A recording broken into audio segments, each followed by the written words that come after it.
An 8-second ride versus a 75-yard touchdown. One is 8 seconds of pure chaos.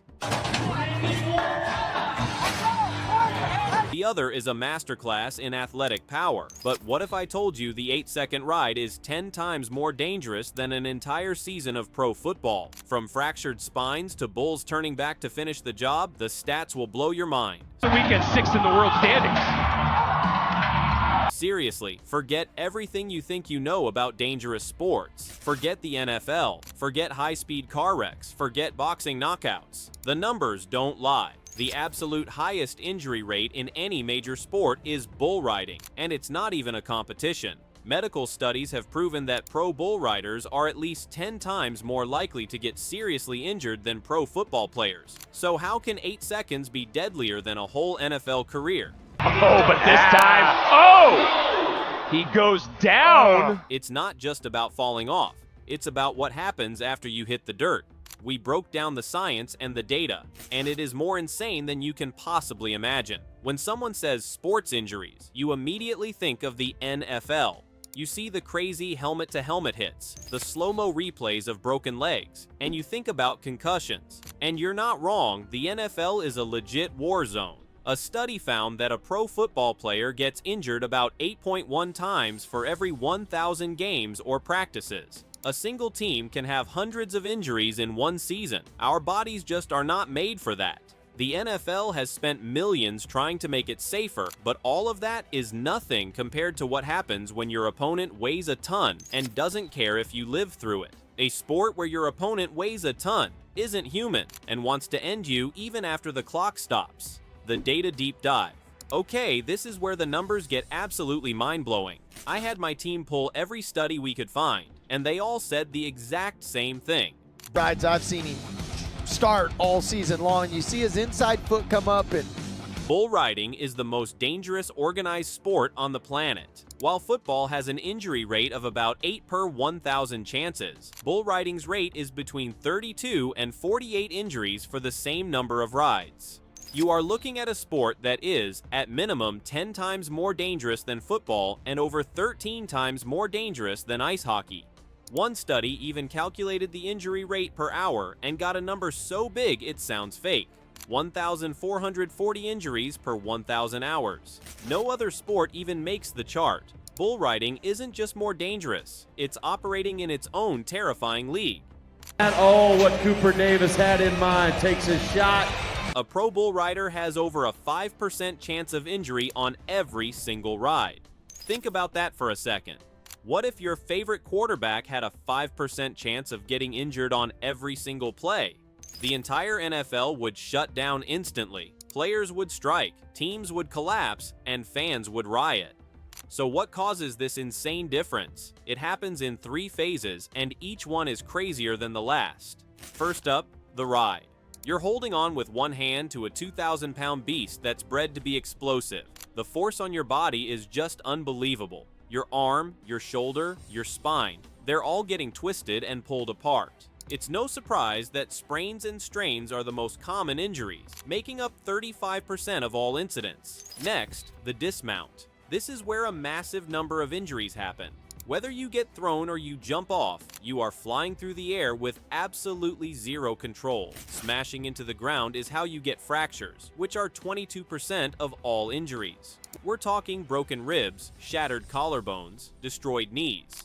Not only did he bring the fastball, Concussions are also incredibly common, making up 15.3% of injuries, because your head is just snapping back and hitting the dirt. But the third phase is what makes bull riding so terrifying: the aftermath. When a football player is tackled, the play is over. When a boxer is knocked down, the ref stops the fight. When a bull rider hits the ground, the danger is just getting started. That 2,000-pound bull is still in the arena. It's angry, and you are now the target. This is where the most life-threatening injuries happen.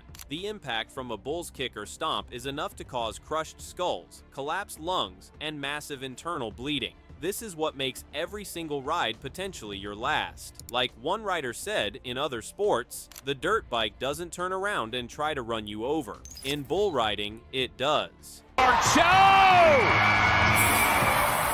The human cost numbers on a screen are just numbers. They don't show you the real-world damage. For that, you need to hear the stories.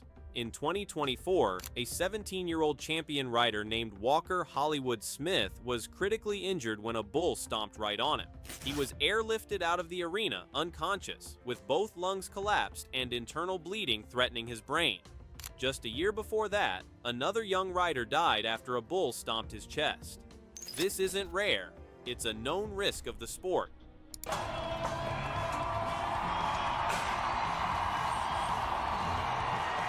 Every time these guys get on a bull, they know it might be the end.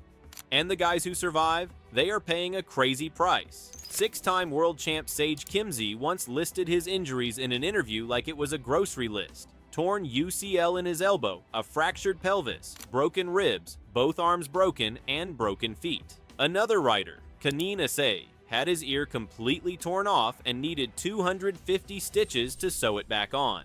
These aren't just injuries. They reshape your body, end careers, and sometimes never fully heal. And unlike NFL players, most of these guys are independent. No guaranteed salary, no team doctor. If you don't ride, you don't get paid.